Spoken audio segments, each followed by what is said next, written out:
Hi everybody, and thanks for joining us for another episode from HolsingersFlyShop.com. Today we're bringing you another nymph, and it's another Lively Legs nymph. But this time it's something completely different than what you're used to seeing. This time I had a request from a guy about tying a stonefly on a jig hook. And I'll have that one coming to you shortly whenever I get the right hook to do it. But until I do, I'm going to show you a sulfur pattern. And because of what the request I had for the stonefly, it kind of got me thinking, why don't I tie Lively Legs on a jig? And I thought it would be really cool, so I wanted to try doing a sulfur because they're going to be the first ones coming up here pretty shortly here. It's February now at the shop, and about 2-3 more months here and we're going to be looking at the sulfur, so I'm looking forward to the weather breaking. Anyhow, I'm going to tie this with a Lively Legs. I'm going to tie it upside down because it is a jig, and we're going to use a new color of material that I just got into the shop too, which is really cool. It's a micro tubing in a dark golden stone, and it makes a really nice sulfur color. So I'm going to show you a couple new techniques too with the tail, making a mayfly tail out of Goose Biots. So that'll be different too. So here's your picture of the fly in the material list.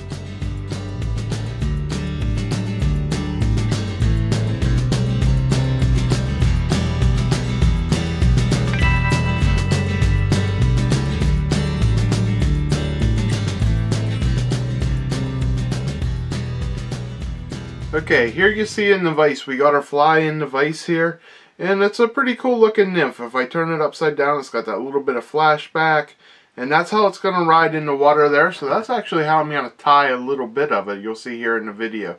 Also, we're going to use a mayfly tail. This is a mayfly nymph, so we're going to tie Goose Biots to look like a mayfly. So let's get into tying it here. We'll put our hook in the vise. For our hook, I am using a barbless jig hook.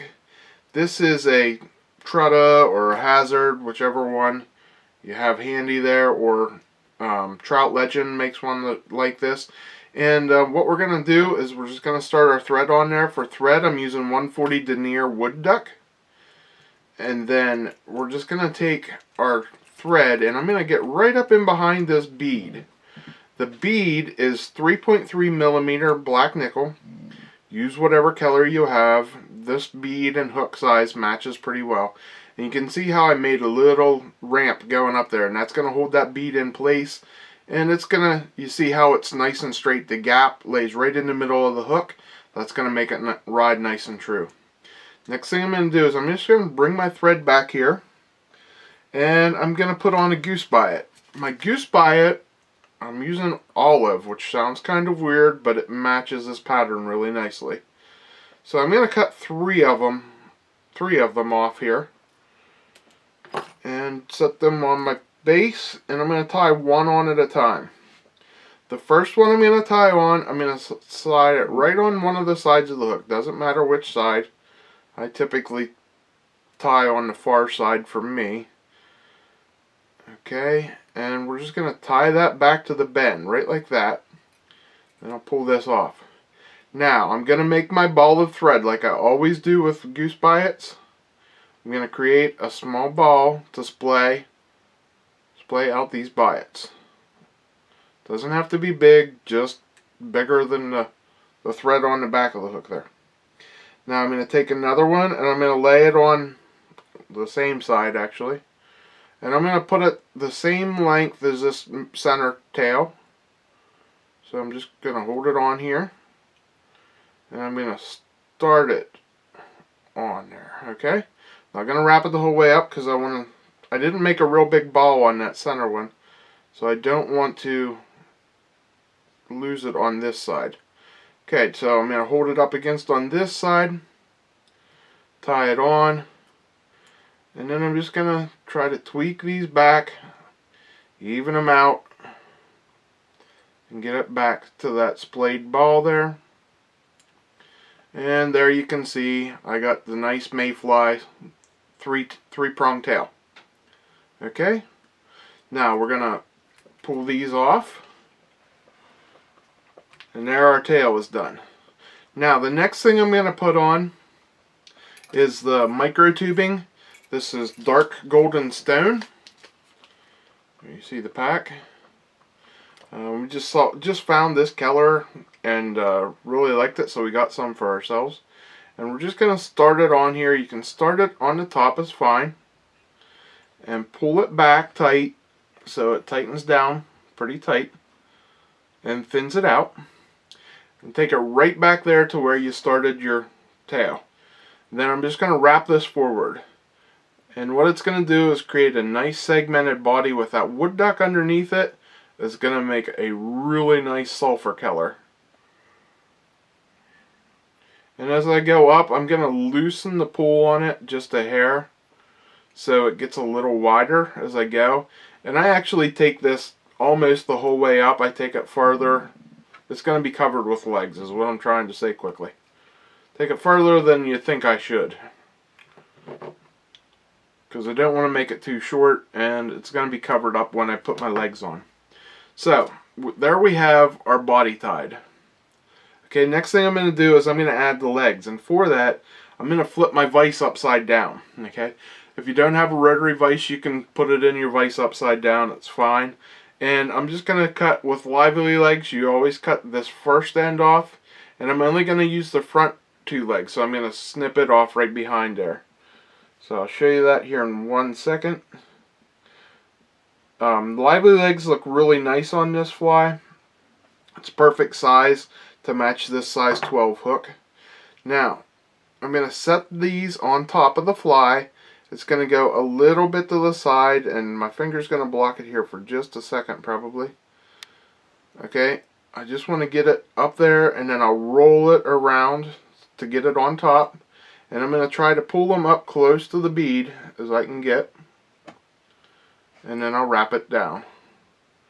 Get this all wrapped nice into place. And there you see my lively legs right on the top of the hook, riding dead center. Looks nice. Okay, then I'm going to take a piece of Pearl Mirage. Here it is. And I'm just going to tie that down on the top, right on the center there. And you do not have to put this piece on. This I'm just putting on for my own sake. This is just going to be a little piece of flashback. So you can see now. You could have put the Mirage, Pearl Mirage here on before the legs too. It's what I typically do, but I forgot to do it. So I'm making up for it. I'm putting it on there. Next thing I'm using, some extremely fine dubbing. Sulphur Orange from Nature Spirit. And it does not take much here. This is a small fly.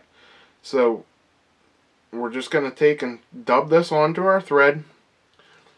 I like to wet my fingers with this stuff. It helps a lot. If you don't have wax, you don't really need wax on this stuff. And now I'm just going to cover up those legs. And I'm going to make sure I zigzag back and forth underneath it to get everything covered underneath. And now I'm going to tighten this up a hair. Okay. And like I said, just making sure we get everything covered and tighten it up as I go. I'm just keeping them legs in place. Now there you can see I got everything covered underneath and on top. It's not as important on top because we're going to pull this mylar tinsel up over. And I'm going to wrap that down right behind the bead, making sure not to catch any of my legs. I'm going to give about 3 wraps there, and then I'm going to cut that off. And then we're going to whip finish.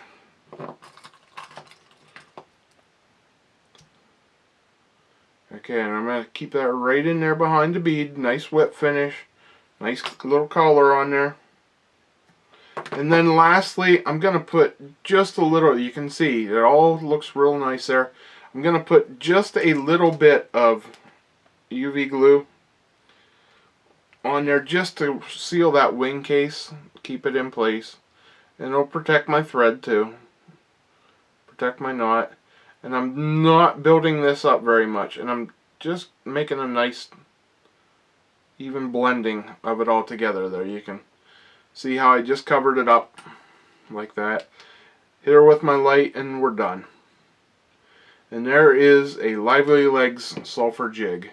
Tie that in any color, you know, grays, browns, natural colors, and fish it for anything you want to fish it for.